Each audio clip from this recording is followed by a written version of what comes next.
RT media centre, দেশ ও ইসলামের কথা বলে। চেহারা আল্লাহু আকবার, তাদের একজনের কেনি আঙ্গুল যদি দুনিয়ায় ভাসায় দিত তাহলে সূর্যের উজ্জ্বলতা তার ওই কেনি আঙ্গুলের রূপের সামনে নিভে যাইত। এই এত বড় লাইটের সামনে মোমবাতি জ্বালালে তার আলো বেরোয়? সূর্যের দিনের বেলা মোমবাতি জ্বালালে দেখা যায়? হাজার পাওয়ারের লাইটের আলো তাই জ্বলেই না। তো জান্নাতি হুরদের একজনের কেনি আঙ্গুলের কোনা যদি দুনিয়ায় ভাসাইয়া দিত তাহলে সূর্যের আলো তার সামনে নিভে যেত। সুবহানাল্লাহ। এ কথা মানিয়ে নিয়ে বড় কঠিন না?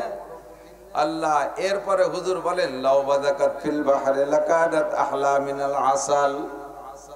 জান্নাতি ওই হুরদের মধ্যে কোন কোন হুর এমন হবে যে তাদের মুখের থুথু, মুখের লালা এত মিষ্টি, এক ফুটা লালা যদি ওই মহিলাদের জিহ্বা থেকে আইনা দুনিয়ার পানিতে ফেলে দিত, সারা দুনিয়ার সমস্ত পানি মধুর চেয়ে মিঠা হয়ে যাইত।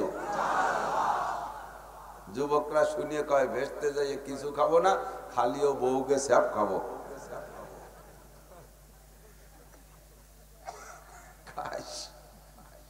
ওই স্যাপ ও কপালে জটবে না যদি গাঁজা খাই। তাড়াতাড়ি দুনিয়ার বোতল হাতেতে ভেলা, যদি ওই স্যাপ খাতি চাইস।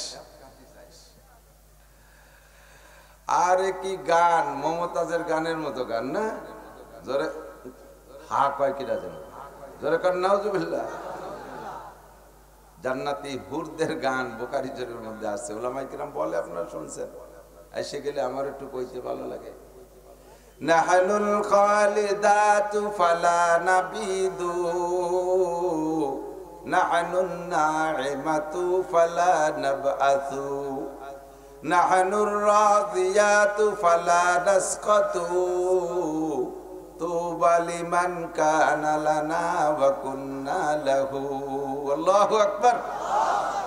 এমন কোমর ডুলাই ডুলাইয়া, গাড় গর্দান নাচায় নাচাইয়া, কাপড় ডুলাইয়া আপনারে গান গেয়ে শোনাবে। আপনি গান শুনতে শুনতে অজ্ঞানের মতো হয়ে যাবেন, কিন্তু জান্নাতের মধ্যে অজ্ঞান হবেন না। এক তাক লেগে যাবে, কি এ কি দেখি। তবে ওই মহিলাদের ড্যান্স আর গান শুনতে হলে সাবিনা ইয়াসমিন আর রুনা লায়লা আর মমতাজ আর এই জাতীয় আপাকে গান বাদ দিতে হবে। যারা শোনো আর দেখো, তোমাকে কপালে ওর গন্ধ হবে না। লাম ইয়াজিদ রিহাল জান্নাহ, জান্নাত রায় আমি কই নাকি, আমার নবী কইছে লাম ইয়াজিদ রিহাল জান্নাহ, জান্নাতের ঘিরানি পাবে না। ওয়া ইন্না রিহাহা লা তুজাদু মিন মাসিরাতিন কাযা ওয়া কাযা।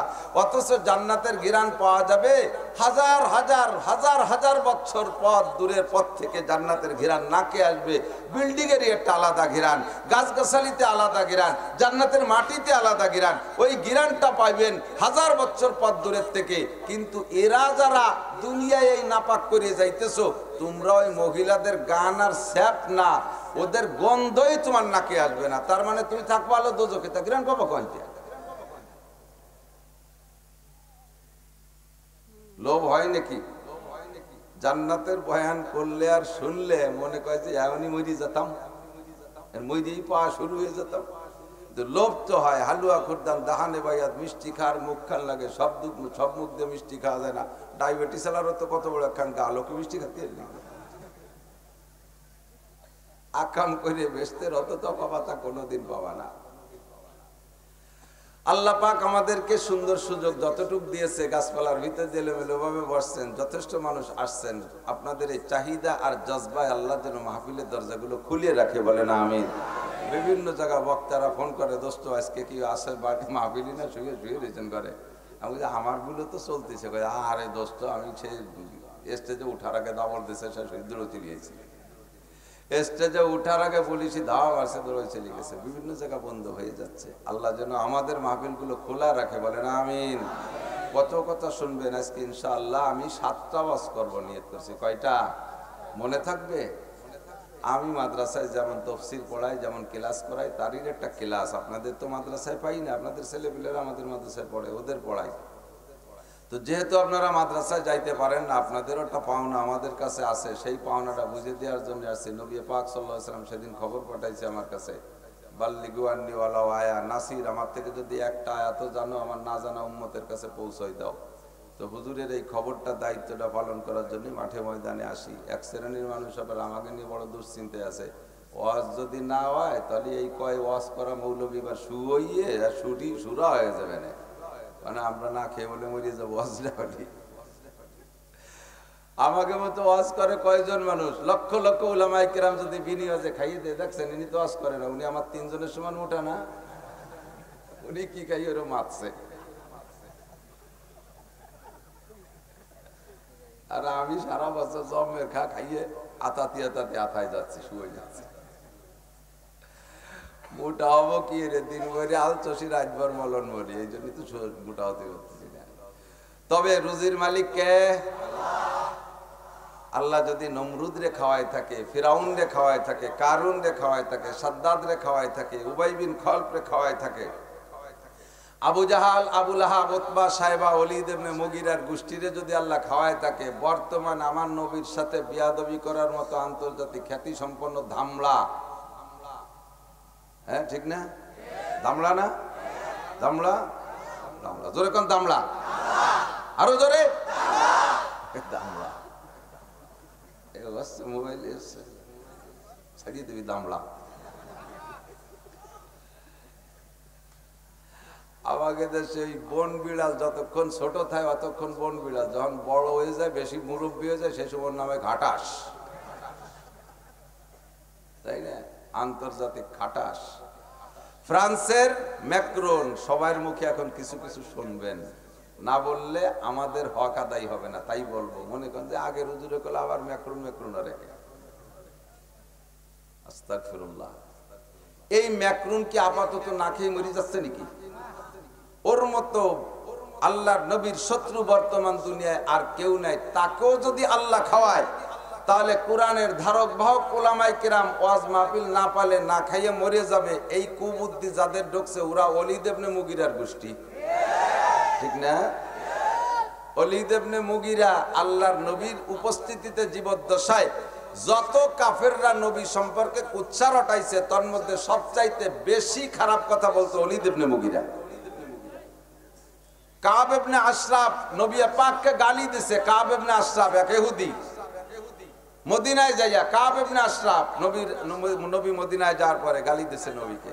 হুজুর কয়, হুজুর তেমনি হাজারো মারপিট গালিগুলো মক্কা থেকে সইয়ে আসছে, মদিনায়ও সয়, কিন্তু ওর ভাষাটা এমন খারাপ হয়ে গেছে, হুজুর সহ্য করতে না পাইরা সাহাবায়ে কেরামদেরকে বললেন, এই তোমরা কি কেউ নাই এই কাব ইবনে আশরাফরে কিছু করার মতো? সম্ভবত হযরত মুসলিম রাদিয়াল্লাহু তাআলা আনহু উনি কয়, হুজুর অনুমতি দিলে আমি কাম সারি দিয়েছি। হুজুর কয়, আর কি লাগবে, আমি তো কলাম তো। আর রাতের বেলা যে কৌশলে তার একেবারে পেটের মধ্যে এমন মার দিয়েছে, তরবারি এ পাশে ঢুকে ওই পাশে মাটির সাথে গাড়িয়ে গেছে, এক জায়গায় ফেলে দিয়ে সেরি চলে আসছে। জোরে কোন আল্লাহু আকবার। এই ওলীদ ইবনে মুগীরা আল্লাহর নবীকে সবচেয়ে বেশি খারাপ ভাষায় বকাবকি করত। ইতিমধ্যে ওর সম্পর্কে নবী পাক বড় অশান্তিতে আছে, দুশ্চিন্তায় আছে, কিভাবে তার অ্যাকশনে যেতে পারে। আল্লাহ পাক রব্বুল আলামিন সূরা কলমের ভিতরে ওলীদ ইবনে মুগীরার ইতিহাস শুনাই দিলেন। জিবরিল এসে কয়, হুজুর ওর ভিতরে 9টা দোষ আছে। কয়টা? সূরা কলমের ভিতরে 9টা দোষের আলোচনা করতে গিয়ে বললেন, ওর 1 নম্বর দোষ হলো উতুল্লিম বাদা যালিকা জানিম। ও যারো সন্তান হারামজাদা, ওর জন্মের ঠিক নাই। আরে টেডি ভাষায় কলি গালিটা জুত মতো হয় না, হলো জাইরুর বাচ্চা। ও কি যারো সন্তান বিদায় আল্লাহর নবীর ইজ্জত বোঝে না, সম্মান বোঝে না, আল্লাহর নবীর হুরমত বোঝে না। এ কপাল পোড়া বেয়াদব ওলীদ ইবনে মুগীরা, জমিনের উপরে দাঁড়িয়ে আমার নবীরে গালি দিস। তোর জন্ম হয়েছে যেই নবীর ওসিলায়, সেই নবীকে গালি দিস। তুই কি জানিস না লাউলা গুমা খালাকাল আফলাকা খালিকুহা, লাউলাহু মা খালাকাল আফলাকা খালিকুহা লাউলাহু মা খারাজাল ইনসানু মিন আদামি। আমার নবীকে না বানাইলে আল্লাহ আসমান বানাইতেন না, আমার নবীকে না বানাইলে আল্লাহ জমিন বানাইতেন না, আমার নবীকে না বানাইলে যদি জমিন না বানাইতে ওলীদ ইবনে মুগীরার জন্ম হইতো না। কপাল পোড়া কারো সিলাই খাও রে মনু, আসল চিনলা না। কারো সিলাই দুনিয়ায় মস্তানি করো, তারে চিনলা না। এ বেয়াদব ফ্রান্সের ম্যাক্রুন, যেই নবীর সিলাই তোর আগমন, ওই নবীকে গালি দিস। একটু অপেক্ষা কর, ফাসাউফা তারা ইদান কাশাফাল গুবারু আবারাসুন তাহতা রিজলিকা আম হিমারু। চক্ষু বন্ধ করে কবরে যা, একটু মাটির নিচে যা, তোর শ্বাসটা একটু শেষ হইয়া যাক, তারপরে বুঝবি তুই ঘোড়ার পিঠে বসা না গাধার পিঠে বসা। মর্দ মারা সর্ব সরদার খাবেদা, মর্দ মারা সর্ব সরদার খাবেদা, গশতে বেদার আকে উরফ আজজাহা। এ দুনিয়ার মানুষ, দুনিয়ায় থাকতে জীবদ্দশায় যারা বেঁচে আছি আমরা সকলে আমরা ঘুমিয়ে আছি। ঘুম ভাঙবে কখন, সজাগ হবা কখন? যখন এই দেহ থেকে নিঃশ্বাসটা বেরিয়ে যাবে, কবরে যাওয়ার পরে ঘুম ভাঙবে, আর আখিরাতের পরকালে সব দেখতে পারবা। ওই সময় বুঝবা তুমি ঘোড়ার পিঠে না গাধার পিঠে বসা।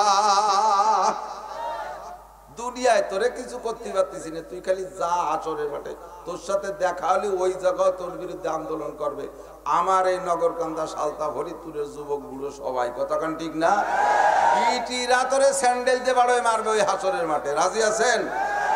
ওরে সুবা খসায় ফেলায় দেবো সেই দিন ইনশাআল্লাহ। হাতের মাথায় পাচ্ছি না, তাই কিছু করতে পারতেছি না।